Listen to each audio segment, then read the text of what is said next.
En direct avec Florent Paillarès, Place Rigaud, vous reconnaissez l'œuvre de Madi et de son One Eye Kid, avec un Kids United, non, il est réalisateur de cinéma, interprète, skieur alpin, je sais pas tous ces qui es-tu Florent Paillarès enfin Après, j'ai la chance dans ma scolarité en tout cas de pouvoir faire des études de cinéma, donc d'avoir fait un doctorat de cinéma à l'université de Perpignan et aujourd'hui de pouvoir enseigner les cours d'histoire du cinéma pour les sciences humaines. Et après à côté la chance en 2007 d'avoir été repéré par Slawomir Jack, directeur photo qui a fait notamment Harry Potter 5, qui a fait Bienvenue à Kataka, il a fait plus de 70 films à son actif dans 19 pays différents et donc la chance d'avoir été repéré par cette personne qui m'a proposé d'intégrer sa fondation et du coup depuis de travailler en Pologne et d'avoir créé en 2013 Film Spring Open France qui est l'antenne française de cette fondation et avec laquelle on travaille un peu partout dans le monde. Donc là en fait t'es chez toi, t'es chez nous, t'es Place Rigaud, mais en fait tu n'es pas prophète en ton pays. Tu es célébré plutôt au pays de Jean-Paul II, à savoir la Pologne. La Pologne, voilà, parce que la fondation existe en Pologne. Après, la chance qu'on a eu aussi avec Film Spring Open France, c'est de pouvoir voyager un peu partout à travers le monde. Il y a un des projets qu'on mène qui s'appelle les Change the World, qui est des séries de documentaires qu'on fait sur des gens qui, à leur petite échelle, essayent de changer le monde et qui nous ont amenés à travailler au Mexique, au Kenya, au Maroc, pouvoir voyager un peu partout dans le monde, donc principalement en Pologne, mais pas qu'en Pologne. Voilà. Mais tu y vas tourner, parce que quand on se croisait dans le regretté atmosphère, et à l'époque où j'étais alcoolique, mais depuis j'ai renoncé au mal, c'est pas vrai, je m'y remets. À l'alcool, au mal, on verra, c'est fatigant. Donc l'idée c'est, tu as quand même beaucoup tourné en Pologne, notamment à Cracovie, là où Jean-Paul II, me disais-tu, venait se reposer, et première désormais destination de tourisme d'Europe, après Paris, non avant Paris. La chance pendant 15 ans d'avoir tourné en Pologne, principalement à partir de 2012, travaillé beaucoup sur Cracovie, qui est une des plus belles villes d'Europe. Et donc voilà, c'est super. Chaque année, on a la chance d'avoir à peu près 5 millions d'euros de financement de l'État polonais et d'une soixantaine de partenaires d'équipement. Ces gens, quel service odieux tu dois leur rendre pour être financé par la Pologne? Alors je pense que c'est pas moi qui finance directement, c'est plutôt Slawomir Jack qui est un des plus grands directeurs photo français. On a la chance aussi d'avoir des marraines d'exception comme Nathalie Portman ou comme Juliette Binoche. Et donc forcément, qui a beaucoup tourné en Pologne. Voilà, qui a beaucoup tourné en Pologne. Il y a à peu près chaque année 300 cinéastes qui viennent du monde entier pour se réunir. Comme c'est moins cher pour le tournage.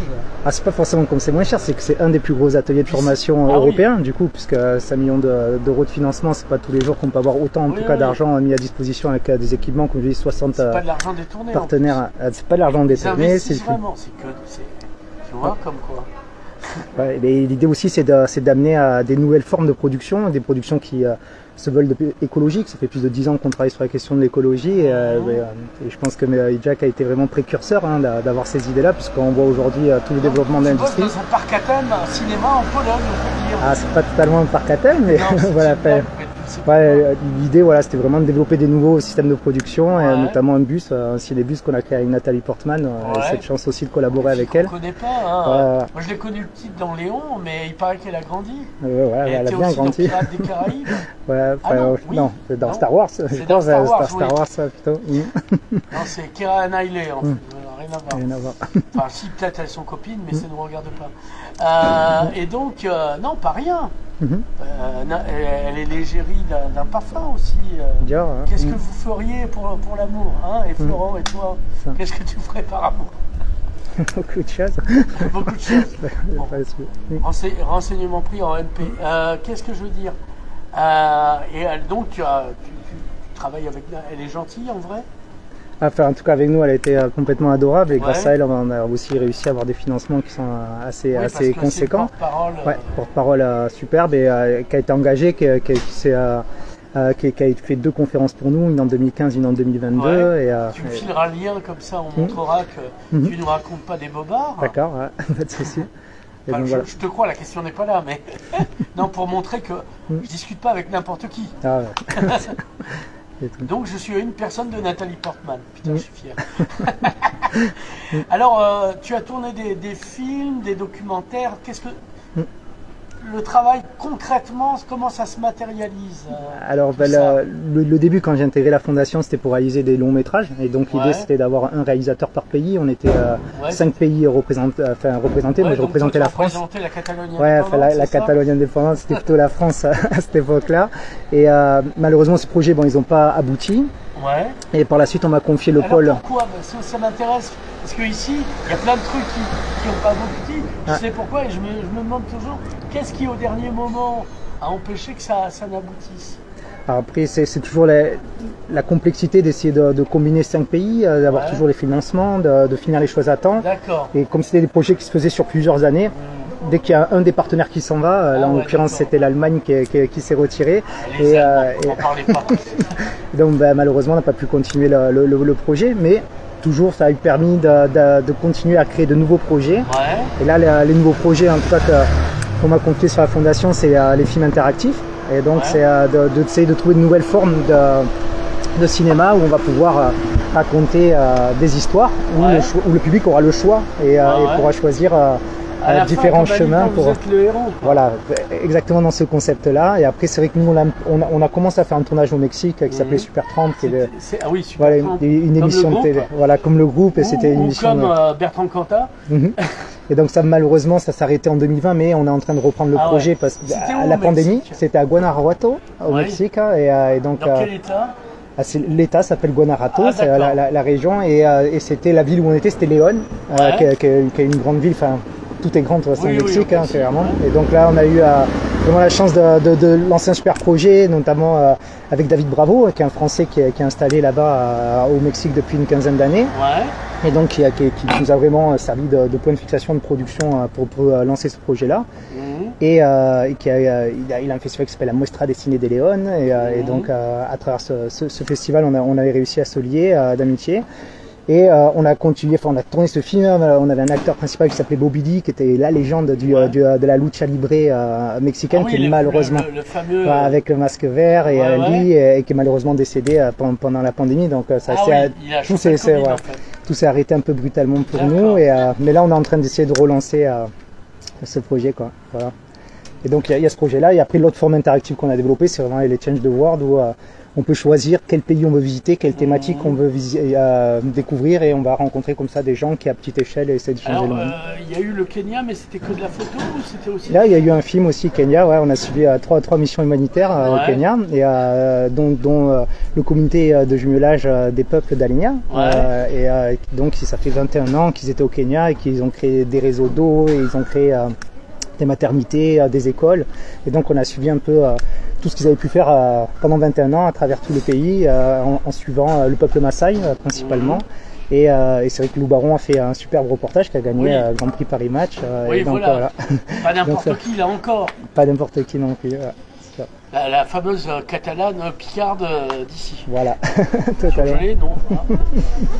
Donc est-ce qu'on peut les voir quelque part, ces films, etc. Alors nous on a le site Think Spring Open France, fsfrance.org, où dessus on peut retrouver soit des extraits, soit les liens, soit l'intégralité des films. Et donc voilà, c'est clairement le lieu où on crée toutes les interactions, où on peut les voir, et après dans les festivals où on va les diffuser. Donc, alors ça, c'est déjà pas mal. Alors ici, tu as tenté ta chance ici. Alors il y a Cabestany, où dès qu'il y a du communisme, t'es de la partie. C'est une des dernières villes communistes du monde, depuis la chute de l'URSS. Tu as un festival du court-métrage ciné Souvenirs sur Texas et un vidéo-bar. Alors c'est un festival que j'ai pas créé, qui existe depuis 81. Donc là, on va fêter la 43e édition. Il y a eu une édition qui a sauté à cause du Covid, notamment. Et donc, du coup, en 2010, on m'a demandé de reprendre ce festival. Parce que j'avais déjà créé des festivals à Montpellier. Et l'équipe qui était en place avait besoin voulait des jeunes pour reprendre et pour la continuité. Donc, du coup, j'ai accepté cette mission. Parce que là, on voit pas, mais on appuie sur ton nez, il y a du lait qui sort. Ouais, c'est ça.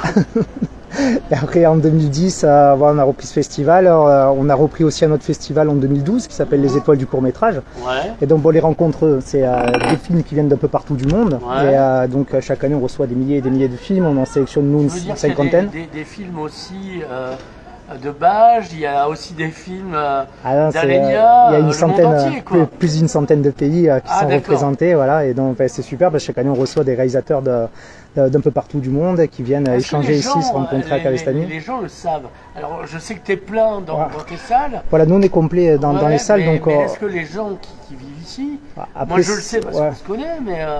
Après, bon, souvent c'est la phrase, nul n'est prophète dans son pays, entre guillemets. Mais ce qui est marrant, nous, c'est qu'on a les réalisateurs, et généralement la majorité viennent de Paris, et on est obligé de venir à Cavestany pour se rencontrer. Et donc, pour Paris, pour les gens, en tout cas de la profession, c'est une institution, ce festival, parce que 43 ans d'existence, et voilà, ça permet... 43 ans d'expérience sont toujours... et sans huile de palme en plus. Et sans huile de palme, et donc du coup, ça participe forcément, et on a les gens qui ont gagné, qui étaient aux Oscars, on a des gens qui étaient au César, et donc ils se rencontrent ici à Cavestany, dans un contexte c'est curieux, ça, très convivial. La notoriété locale du truc. Ça, c'est une discussion qu'on a souvent, parce que moi je suis pas un obsessionnel. Comment ça se fait que les gens sont pas au courant? Après, bon, il y a une partie de gens qui sont au courant puisqu'on est complet. Oui. Donc nous, en tout cas, ça nous va bien. Et après, ça reste. Est-ce que ça vaudrait la peine d'ouvrir d'autres salles pour en direct le voir? Est-ce qu'on ne perdrait pas la convivialité aussi qu'on a là, on a une belle salle de 300 personnes. Il y a... Ah non, l'alcool, c'est pas l'alcool qui fait la convivialité, c'est justement les rencontres. Convivialité et l'alcool. Ah d'accord, nous c'est pas le cas, on a beaucoup de bières sans alcool, justement nous on promeut une politique non alcoolique, entre guillemets. Donc quand les gens couchent ensemble, ils savent ce qu'ils font, c'est ce que tu veux dire. Bon. Après nous on parle du concept qu'aujourd'hui... Tu vas pas jusqu'à la chambre pour les accompagner. Voilà, c'est ça. Donc, la caméra s'arrête à un moment donné, la caméra a ses limites. Tu fais pas des compromates. Moi, ma formation de vidéaste, elle était en Russie, justement. Ok, voilà, c'était notre truc. Donc, il y a ça. Donc, ça revient quand, cette histoire Alors, parce que là, on est en vacances. Voilà, là, on est en vacances. Après, on a 6 vidéobars qu'on fait dans l'année. Alors, vidéobar, c'est la ville de Cavestany qui nous met à disposition cette salle de cinéma et qui permet, et ça permet au centre culturel, ça permet aux réalisateurs locaux de venir diffuser leurs œuvres gratuitement, de pouvoir inviter tous leurs copains dans cette grande salle de cinéma qui est quand même fantastique, de Cavestany. Et donc, ça, on en fait 6 par an. Et on reprend. Ça sera en janvier pour les étoiles du court-métrage. Donc les étoiles du court-métrage, c'est un concept unique en France. Et tous les meilleurs films qui ont été primés aux Oscars, au César, sont remis en compétition lors d'une soirée. Et donc ça, c'est parce que c'est là où on voit débuter les grands quand même. Ah, clairement. Et je pense et le public se régale parce que chaque année on fait complet. Moi, je pense à Châtillaise, parce que je suis vieux, et qu'il faisait des courts-métrages qu'on appelait des publicités quand c'était pas du matraquage infâme. Il y avait des pubérames qui étaient très drôles et pas que.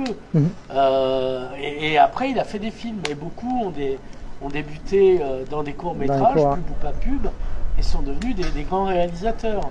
Donc, qui t'a connu petit qui commence à pouvoir inviter Nathalie Portman aux projections?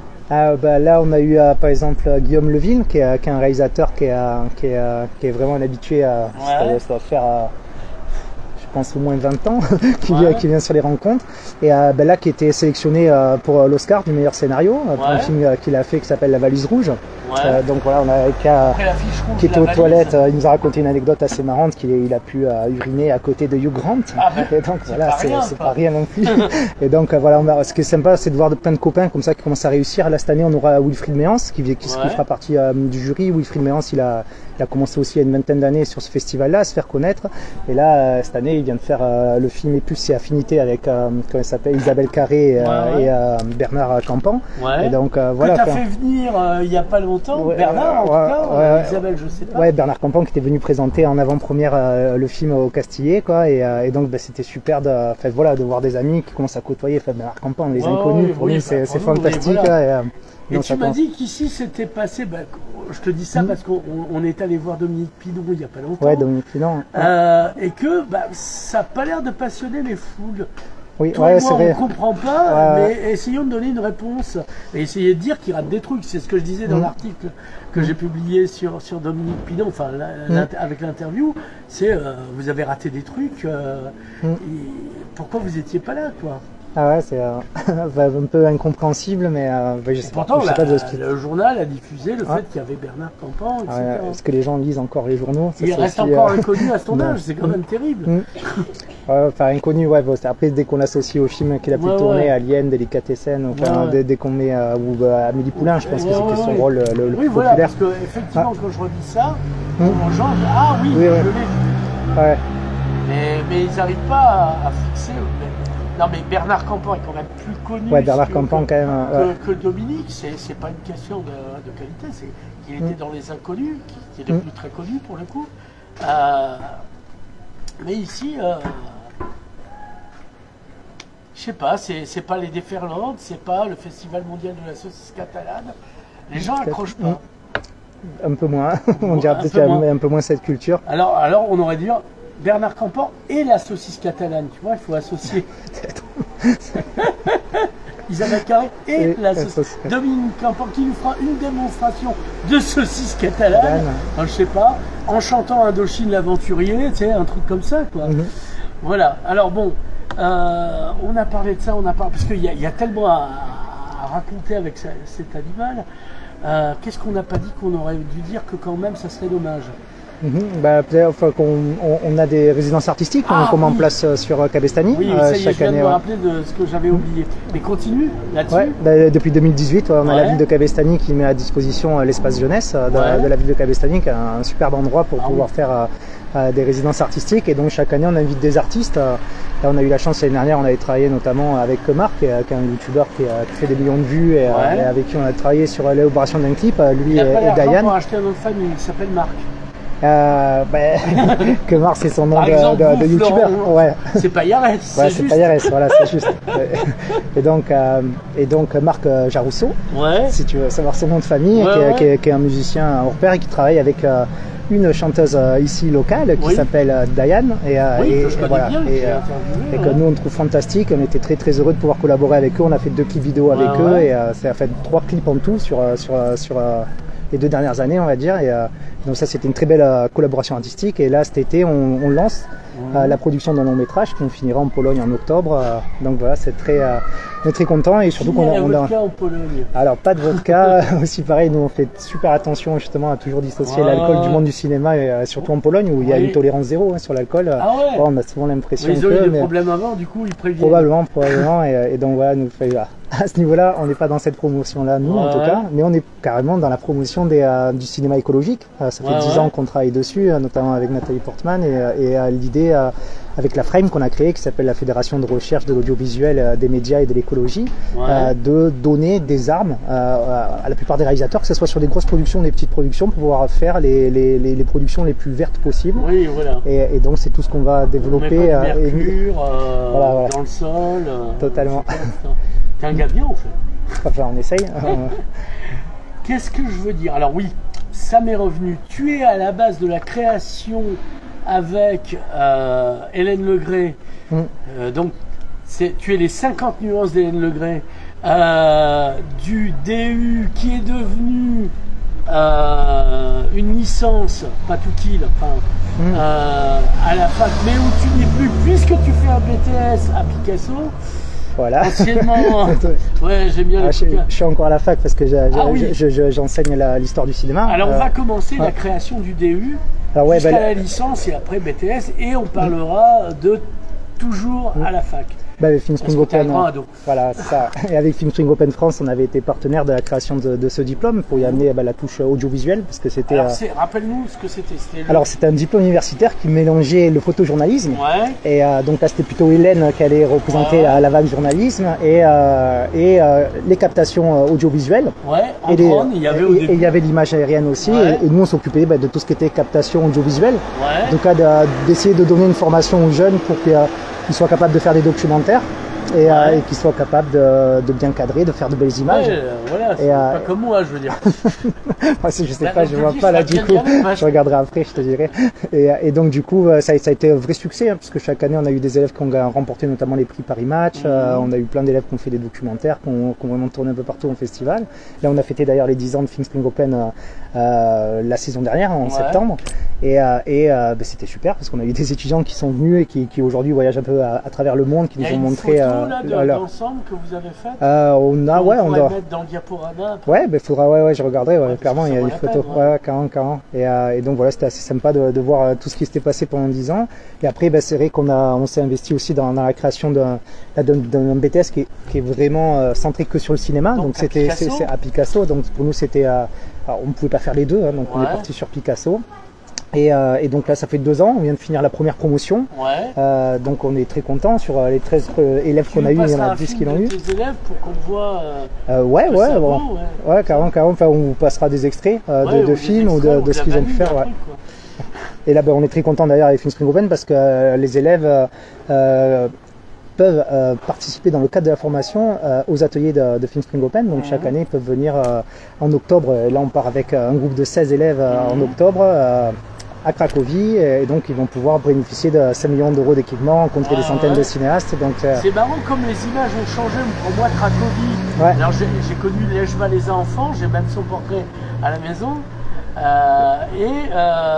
Tu me dis Cracovie, tu m'aurais dit Bali, j'aurais un peu rêvé, mais Cracovie, c'est pas immédiat. Pourtant, c'est une des plus belles villes. C'est clairement une des plus belles. Jaruzelski, pareil. Mais clairement, c'est une des plus belles villes d'Europe, vraiment à visiter. Prague, je connais, parce que j'y suis allé après. C'est plus joli que Prague encore, de mon point de vue. Les Tchèques vont te casser la gueule après, mais tant pis, alors, c'est comment? Raconte, il y a des trucs. Ils ont le courant, l'électricité, le gaz. Ils ont même de l'eau potable, c'est assez incroyable. Donc, tout fonctionne bien. Enfin, c'est la première destination touristique maintenant. On nous dit que c'est un régime illibéral à peu de choses près, mais il y a un des jumeaux qui est mort dans un accident. D'avion. Non, moi je te dis ce que je vois de l'extérieur. Raconte-moi, tu y allais en vrai. Après, la politique, c'est compliqué d'en parler. Non, je sais pas. À y vivre, c'est bien, quoi. Enfin, en tout cas, nous, on est probablement privilégiés parce qu'on fait partie de quelques pourcentages de la population qui sont dans un milieu artistique. Après, il y a forcément de la pauvreté là-bas. Enfin, la vie. Oui. Je connais que le côté artistique. Dieu merci, le prolétariat souffre. Parce que sinon, il n'y aurait pas de capitalisme. Mais probablement, je sais qu'il y a des conditions de vie qui ne sont pas faciles dans ce pays. Mais regarder comme ça, tu n'as pas vu plus de misère qu'à Perpignan. Ça dépend des quartiers. Il y a des quartiers où... tu me diras, Perpignan aussi. Je pense que... Mais bon, c'est quand même le niveau de vie là-bas est plus faible qu'en France. Quoi. Oui, moi, je dépenserais ma pension d'handicapé. Je vivrais comme un nabab à Cracovie. Voilà. Clairement, on a tendance à dire que c'est en gros 2 fois moins cher qu'en France, quoi. Sur pas mal de. Et c'est stable parce que l'Argentine ça a été ça et maintenant c'est 3 fois plus cher que dans l'épisode précédent. Donc là, c'est stable. C'est le niveau de vie de Perpignan désormais l'Argentine. Ok. Mais donc d'accord. Alors de quoi qu'on n'a pas parlé là vraiment parce qu'on a balayé un peu tout. Du coup c'est propre. Qu'est-ce que t'as parce que tu en as fait tellement que et alors que tu es jeune après tout. Donc tu as des projets. On va arriver au moment. Tu as des projets. Voilà. Là on a un beau projet avec Slow Mary Jack. Là on est en train de développer toute une branche de formation en ligne qu'on essaye de faire avec Erasmus+. Donc c'est vraiment là concrètement ce qu'on est en train de monter aujourd'hui avec des dossiers de financement et donc voilà, ça serait la prochaine étape. Et après bien évidemment cette idée là de long métrage qu'on est en train de sortir sur l'univers du cinéma, comme on a la chance d'avoir l'un des plus gros ateliers de formation de cinéma européen, d'essayer de faire un documentaire, c'est un faux documentaire sur l'histoire du cinéma, sur la manière dont on réalise des films, tout en passant toutes les idées idéologiques qu'on peut avoir à travers l'écologie, à travers la manière de faire des films. Donc ça c'est le gros projet. Il y aura pas de frigo pétrole, il y aura des trucs que bien, quoi. Voilà, que bien. Et après, Et donc l'idée c'était parce qu'on avait un projet qui s'appelait Welcome to Film Spring Open et l'idée de ce projet c'était de faire des petites capsules interactives où on pouvait découvrir différents personnages de l'univers de Film Spring Open qui vont enseigner différentes phase de ce qu'on peut faire dans le cinéma.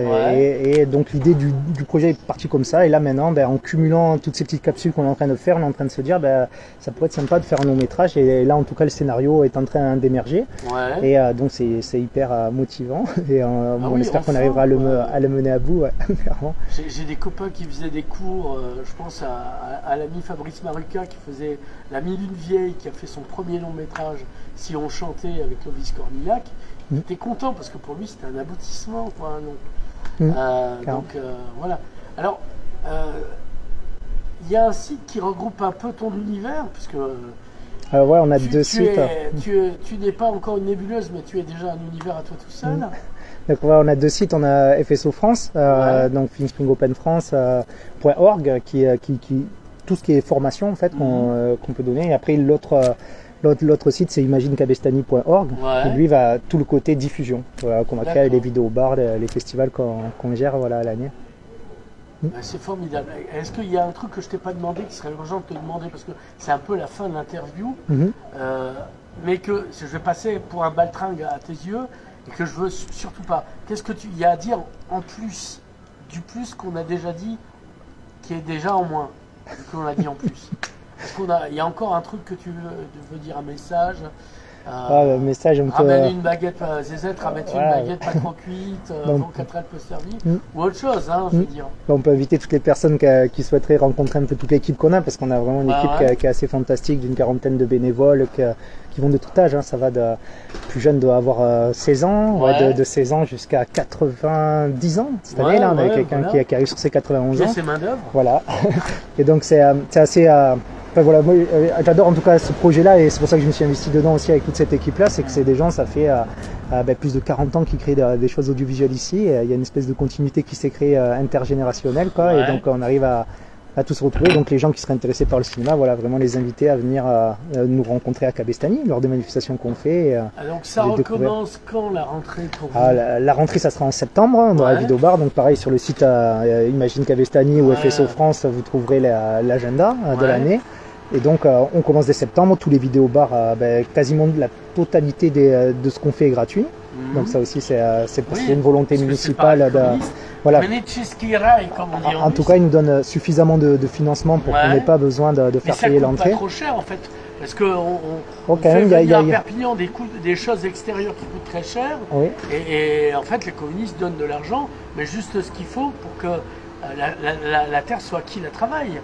Tu coûtes pas cher. Non, mais c'est après, c'est pas des centaines de milliers d'euros, mais c'est quand même, on a des budgets qui sont autour de 15 000, 20 000 euros l'année, donc c'est qu'il y a quand même. Que dalle, en fait. Pour une petite ville, pas comme Cabestany, l'effort en tout cas. Vu le résultat, c'est que dalle. En tout cas, nous. C'est pas ce que ça coûte, c'est ce que ça permet.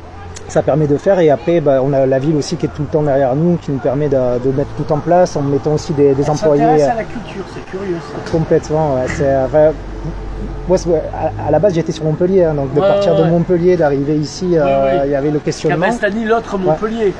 Clairement, je n'ai pas perdu au change, et c'est un régal en tout cas de travailler avec une municipalité qui constamment nous aide et vont mettre à disposition les employés, les salles, parce qu'il n'y a pas que l'argent qui donne, il y a toute l'infrastructure qui permet d'avoir à côté, et qui est quand même assez exceptionnel, je pense, pour une ville de 10 000 habitants, d'avoir un cinéma aussi fantastique, ou l'espace jeunesse avec une quarantaine de couchages, c'est quand même...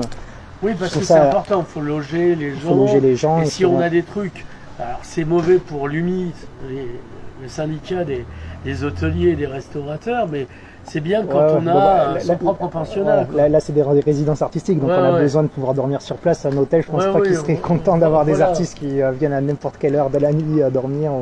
En termes de bruit, ça serait pas forcément viable pour les hôtels. C'est pour ça que c'est bien d'avoir des infrastructures, d'être autonome. Clairement. Écoute, je crois qu'on a fait le tour, si j'ose dire, parce qu'on n'est pas allé dans le détail, mais c'est déjà pas mal. Florent Paillarès, merci. Merci à toi. Et la prochaine fois, peut-être qu'on se boira une bière dans l'atmosphère qui aura ouvert. Non, je déconne. Allez.